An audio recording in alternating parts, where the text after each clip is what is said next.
closer. You're about to step into a world unlike any other. Turn off the lights. Let the darkness be your only companion. Sit alone. No one else should hear what you're about to experience. Put on your headphones. Let my voice surround you. Turn the volume up. Let every sound seep into your mind. Immerse yourself into the world of Creepy Man. He's waiting for you.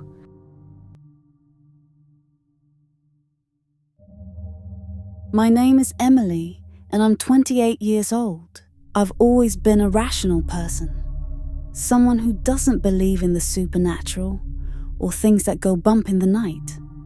Ghost stories were just that, but what happened to me and my family shattered that belief. It's something I've tried to forget, but the memories cling to me like a dark shadow refusing to let go. This is the story of how a simple birthday present turned our lives into a living nightmare. A nightmare that we're still trying to escape from. My father always had a knack for finding the strangest gifts. Back in the 90s, he brought home something that would change our lives forever. A ventriloquist doll he purchased from a small dusty magic shop just outside Santa Rosa, California. The shop was hidden away, almost forgotten, with old posters peeling off the windows, and the air inside smelled of musty wood and incense. As he paid for the doll, the cashier, an elderly man with unsettling eyes, warned him in a low voice. You know, when you put your hand inside the doll, he's going to come alive. My dad laughed it off, thinking it was just a creepy sales pitch. If only we had known then what we know now.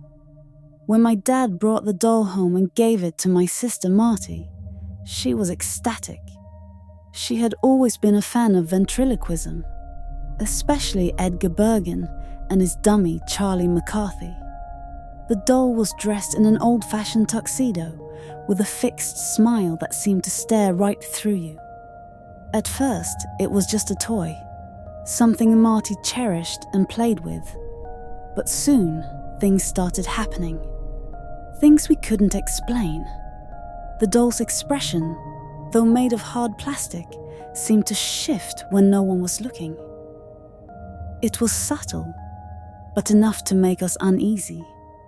The first night the doll was in the house, I remember hearing footsteps in the hallway. It was late, past midnight, and everyone else was asleep. The sound was faint, almost like the soft tapping of small shoes on the wooden floor.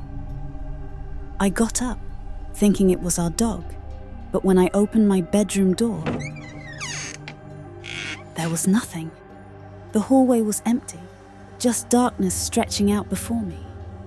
I checked on Marty, who was fast asleep, the doll placed neatly on her bedside table. I convinced myself it was just my imagination. A few nights later, things escalated. We started finding the doll in different places we hadn't put it. One morning, Marty came running out of her room, pale as a ghost, saying the doll had been on her pillow when she woke up, even though she had left it on her desk the night before. We tried to brush it off, saying she must have moved it in her sleep. But deep down, we all knew something wasn't right. The doll's eyes, once just painted glass, now seemed to follow us as we moved around the room.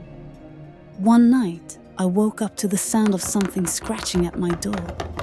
It was a slow, deliberate scratching, like fingernails dragging across wood.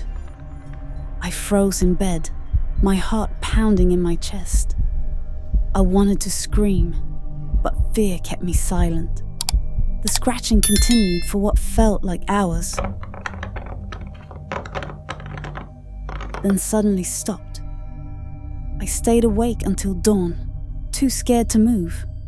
When I finally mustered the courage to check, I found deep scratches on the outside of my door, as if something or someone had been trying to get in. The situation grew even more terrifying when we started hearing screams in the middle of the night. They were blood-curdling, echoing through the house and coming from nowhere and everywhere at once. My parents would run into our rooms, thinking we were hurt. But we were all accounted for. The doll, however, was always somewhere nearby, its eyes fixed on us as if it was enjoying our fear. I could feel it growing stronger, feeding off our terror. One particularly chilling incident occurred when Marty was alone in the house. She was upstairs in her room when she heard the faint sound of a child laughing.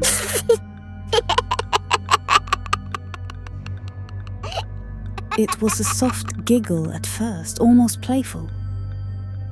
But it quickly turned sinister. The laughter echoed through the halls, growing louder and more menacing with each passing second. Marty ran downstairs, only to find the doll sitting in the middle of the hallway, its head turned toward her. The twisted smile on its face wider than ever before. She swore she saw its lips move, whispering her name in a voice that wasn't hers. The final straw came one night when we all heard the sound of someone walking in the living room.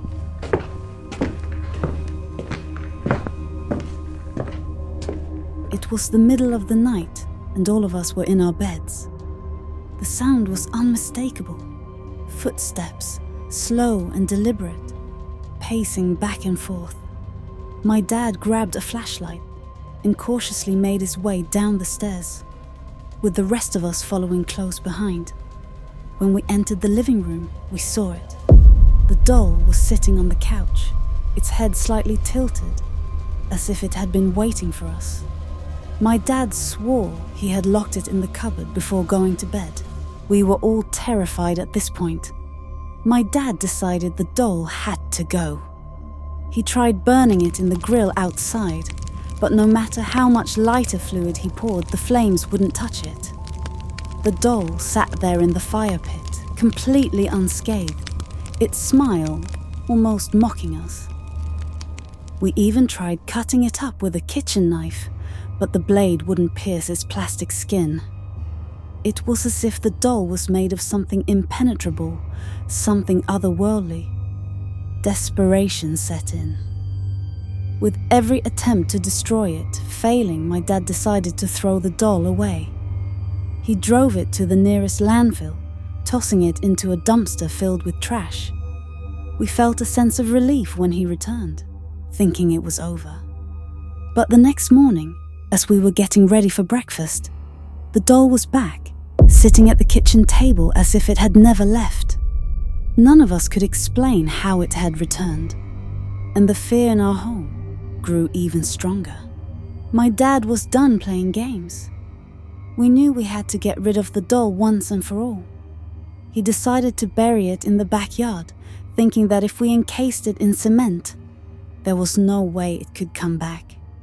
We dug a deep hole near the old oak tree,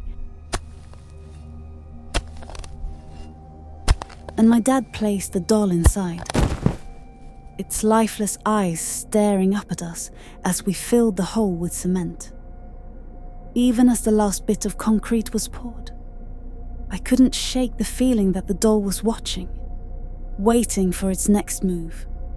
We moved away not long after that, leaving the house and the doll behind. But the memory of it still lingers. Sometimes, in the middle of the night, I wake up with the feeling that something is wrong. That somewhere, that doll is still out there, waiting. I've heard stories of cursed objects before, but I never believed them until now. I can only hope that the cement holds, and that the doll never finds its way back to us. But deep down, I know it's only a matter of time. That was my story, and even now, it sends chills down my spine to think about it. But I know I'm not the only one who's experienced something unexplainable. If you have had a paranormal encounter or heard a story that kept you up at night, I want to hear it. Send in your stories, and maybe your experience will be featured in one of our upcoming videos. If you enjoyed this story, don't forget to hit the like button, subscribe to the channel, and click the bell icon so you never miss an episode. Your support is what keeps this channel going, and with your help, we can continue bringing you more terrifying tales. Thanks for watching, and remember, sometimes the scariest things aren't just in our imagination. See you in the next video. Bye.